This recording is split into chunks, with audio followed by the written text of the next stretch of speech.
I'm trying. I don't see you. Am I not going to see you? Am I just going to hear you? I hope you see me. I mean, maybe for your sake, it's better if you don't, but. Does that work? There we go. I can see you now. Oh, was it better before?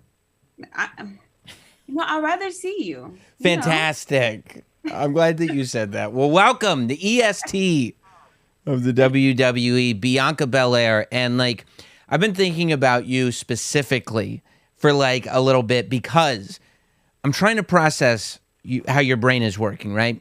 Because you go, I see you in Riyadh, part of this unbelievable like press conference, and just I feel like the reception of the WWE fans there, incredible. Then you go and you have this match with Bayley, unbelievable. Last woman standing, knockdown, drag out, ladders and golf carts and everything. Then you get back on a plane from Saudi Arabia.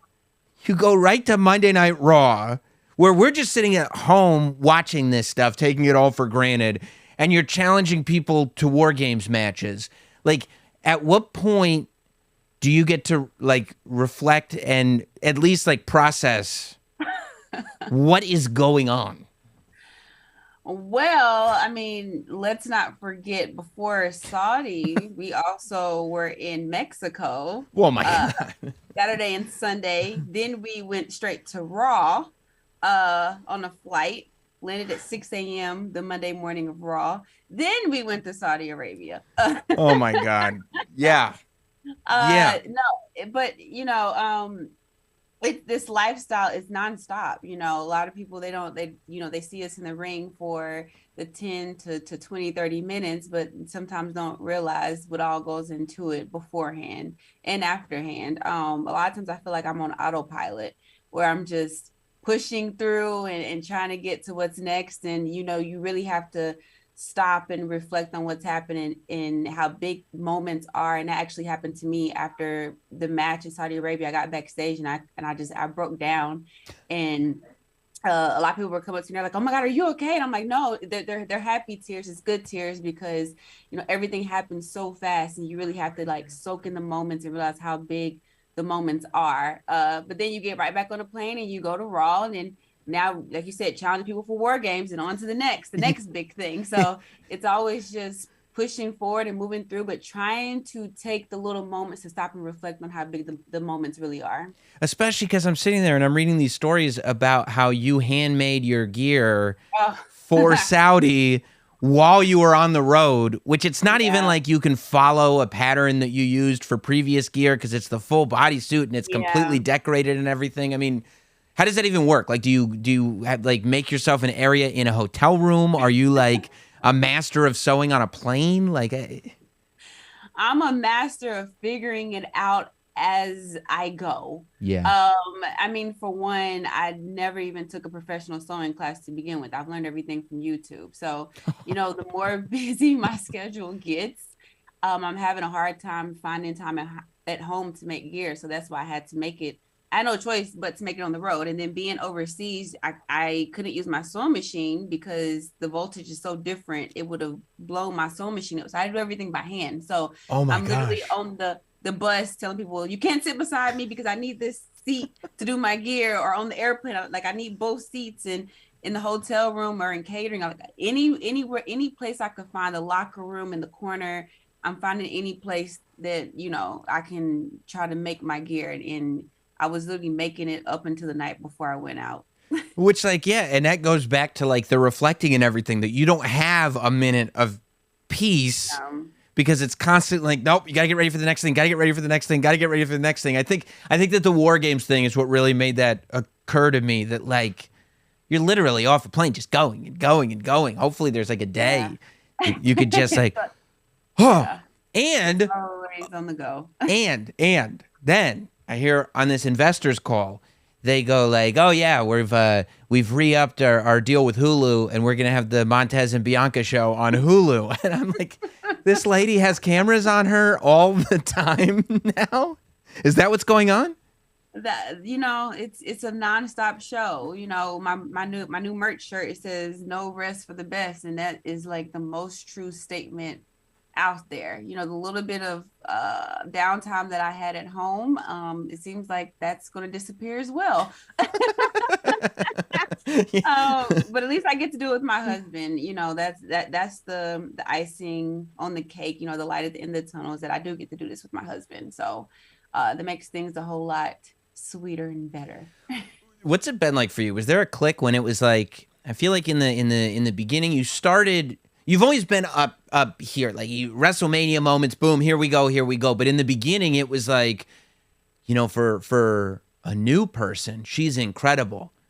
But you've now passed that point where like you just like you now you're not at the point where you will be the best one day. It's like now is the point where you actually have to every single night be that person. Was there a moment when that kind of clicked where it was like, oh, okay, this isn't like we're there now? I feel like I don't think there's really a moment where it clicked because I feel like I've always tried to have that mentality. Like I've always wanted to go out there and be the best. I've always wanted to have the reputation that anytime Bianca Belair steps in the ring, that it's going to be a great match. Like it's going to be a show stiller. I will say, I have to give credit to the women that I'm in the ring with. Like I'm not in there by myself, and I've been in the ring with some amazing women that it's hard to have, bad matches with the women that I've been in the ring with. But now, like I said, like I feel like I've developed this reputation. So now I'm even going more over and beyond. I'm the type of person like I throw everything into what I do, everything, whether it's inside the ring, outside the ring, making my gear, in the gym, doing media. Like I'm going over and beyond. So I feel like I've always kind of had that mentality. Yeah. Yeah, and speaking of people that you're sharing the ring with, right? I was reading and Rhea Ripley was doing some interviews, right? And they were like, "Hey, what are you thinking for WrestleMania this year?" And I don't want to tell tales out of school, but Rhea Ripley is throwing your name around in the media. I don't know if you've seen this, but Rhea Ripley is saying, "Well, clearly I'm the one that should have the match with Bianca this year at WrestleMania." When you hear that Rhea Ripley is out here in the media saying this is the WrestleMania match that she wants, how does that make you feel? I mean, of course. I mean, I feel this the same way. I mean, anytime Rhea Ripley and I get in the ring, we always make magic, and I feel like we did some amazing things in NXT together. And then we came up to on SmackDown, and we've been on both sides doing amazing things, like on opposite sides of like this mountaintop, trying to reach to the top. So, that would be amazing. I've always considered like Rhea Ripley and I a WrestleMania match, a feud that can go down in history as like one of the best feuds that women have had. I would love to have a WrestleMania match with Rhea. Like that's a dream match of mine to have it at WrestleMania. But I will say I still have my goal of taking down all four horsewomen. So I still have Charlotte Flair that I need to take down. So either whether it's Wow. Charlotte or Rhea, like I have so many like WrestleMania matches that I still want to have, but Rhea Ripley is definitely at the top of the list. And she's showing out right now on Raw. So it's like, when we crossed paths last week, I'm like, I knew this was coming. I knew this was coming. We'll see what happens. I also feel like Rhea's heard, like, everybody comments on how strong Bianca is. You're on Instagram doing deadlifts and squats with steel stairs and everything. And so I do feel like Rhea Ripley is trying to amp it up, slamming Big LG Luke Gallows on Monday Night Raw like it's nothing, not even winded after. With all the like insane feats of strength that you've done in various matches and scenarios, what was the most difficult? Ooh, the most difficult. I'm trying to think. What all? Let's put some on the list. I will Well, say picking up Otis. that was the one that was in my head. Yeah.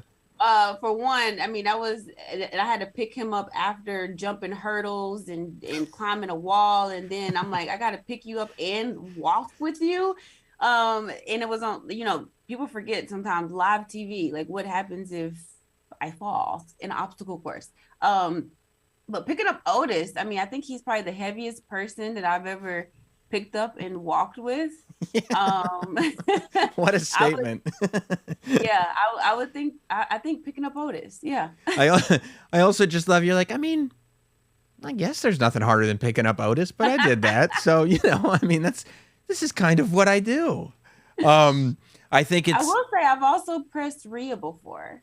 And that, I put that at the oh, top of my list since we're talking about Rhea. I have pressed yes. her before. Oh, and Over my head. she should remember that. She needs to remember that. I do think it's ironic that we're here. We're talking about, of course, WWE Supercard Season 9 that's out now. Everybody's grabbing it on their mobile phones and everything. They've been playing throughout. They're getting all the cards. They're getting all the new options and everything. When you hear about people getting all excited about the 2K games and the Supercard games and everything, do you go, I remember when I used to have time to play video games. That must be nice. Yeah, because I don't have as much time now, but you always have to try to make time for that. I mean, it's just like it's unreal still knowing that you're in video games and you're in the Supercard and you're in the new season and the new trailer that's coming up and knowing that all the fans get so excited about it and knowing that I'm a part of it. I mean, it's like it's something that I never get used to. So I'm just as excited as the fans. Well, Bianca Belair, I hope everybody gets their Bianca Belair Supercards as part of Supercard Season 9 for your phone or wherever you're playing right now. It's out. I'm sure Bill McKenna is working on a Mattel figure of your Saudi gear, so that's going to be everything gets immortalized, I'm glad that we're good. We're good, right? Oh yeah, we good. We're We good. good. We're good. What happens in the past is in the In the past. past. We got to move on. We got to be better than we were before. And that's where we at right now. You're a good person. Bianca Belair, thank you so much for your time. Thank you.